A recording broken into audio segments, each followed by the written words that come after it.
Assalamualaikum warahmatullahi wabarakatuh. Perkenalkan, nama saya Diana Puspitasari, Prodi Ekonomi Pembangunan, kelas B. Di sini saya akan mempresentasikan dualisme dalam pembangunan. Menurut Dr. Andes M. Suparmoko, di perekonomian perkotaan sudah bersifat industri dan uang digunakan secara luas, sedangkan perekonomian di pedesaan kebanyakan masih bersifat pertanian. Beberapa daerah yang masih terbelakang dimanfaatkan sebagai daerah kantong asing. Kebanyakan daerah itu kaya akan hasil pertambangan seperti minyak bumi, emas, dan batu bara. Pokok dualisme, dua keadaan yang berbeda, sebagian bersifat superior dan lainnya bersifat inferior, yang hidup berdampingan dan waktu yang sama. Keadaan hidup berdampingan bersifat kronis. Sifat superior dan inferior menunjukkan peningkatan. Unsur superior tidak berpengaruh pada unsur inferior. Aspek-aspek dari dualisme ekonomi. Perekonomian pasar. Daerah perkotaan yang dekat dengan pelabuhan, perekonomiannya bersifat ekonomi pasar dan banyak memanfaatkan uang sebagai transaksi. 2. Aspek perekonomian subsisten, di mana perekonomian ini terjadi di daerah terpencil dan belum pernah kontak dengan dunia luar seperti Papua. Macam dualisme. 1. Dualisme sosial.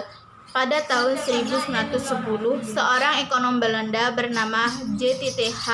Boeke menyatakan bahwa pemikiran ekonomi Barat tidak dapat diterapkan dalam menangani masalah negara jajahan. 2. Pada tahun 1963, Kierkegaard mengenalkan dualisme ekologis, di mana dualisme ekologis menggambarkan pola sosial dan ekonomi yang meliputi membentuk suatu keseimbangan internal. Dualisme teknologi adalah suatu keadaan di mana dalam kegiatan ekonomi menggunakan organisasi produksi dan teknologi produksi yang modern. Dualisme finansial mengemukakan bahwa pasar modern. Dualisme finansial mengemukakan bahwa pasar uang dalam negara jajahan dibedakan menjadi dua kelompok, yaitu 1. Pasar uang yang tergrosir. 2. Pasar uang yang tidak tergrosir.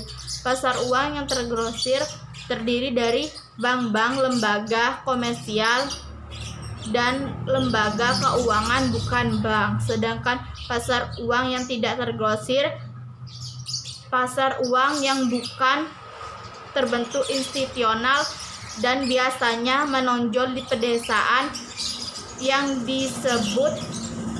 dikenal dengan rentenir. Ekonomi. Dualisme ekonomi yaitu kegiatan ekonomi dan keadaan ekonomi serta keadaan yang lain dalam suatu sektor ekonomi tertentu yang sifatnya tidak seragam. Dualisme ekonomi dibagi menjadi dua, yaitu ekonomi tradisional dan ekonomi modern. Ekonomi tradisional, kegiatan dan keadaan ekonomi yang ada masih dikuasai oleh sektor-sektor tradisional. Sedangkan ekonomi modern, kegiatan dan keadaan ekonomi yang sedang berlangsung dikuasai oleh unsur-unsur yang bersifat modern. Faktor-faktor penyebab dualisme ekonomi. Rasio antara manusia dan tanah. Di NSB, masyarakat memiliki tingkat kepemilikan tanah yang kecil. Lemahnya perekonomian nasional. Hal ini umumnya terjadi pada NSB, di mana negara yang sedang berkembang biasanya tergantung pada perdagangan luar negeri, bantuan luar negeri dalam investasi-investasi asing. Dualisme pada pembangunan. Pembangunan negara dapat terhambat, salah satunya disebabkan oleh sifat dualisme perekonomian. Tidak hanya itu, dualisme teknologi juga berpengaruh pada pembangunan disebabkan karena keuntungan modal yang asing dapat dibawa ke negaranya. Apa yang ditimbulkan ketika sistem tradisional dilakukan? Terbatasnya usaha karena sifat takut untuk menuju ke arah perubahan. produktivitas yang dihasilkan akan rendah sehingga ketidaksempurnaan pasar dapat terbentuk. Tingkat upah sektor modern dan sektor tradisional berbeda. Sekian presentasi dari saya, kurang lebihnya saya minta maaf. Wassalamualaikum warahmatullahi wabarakatuh.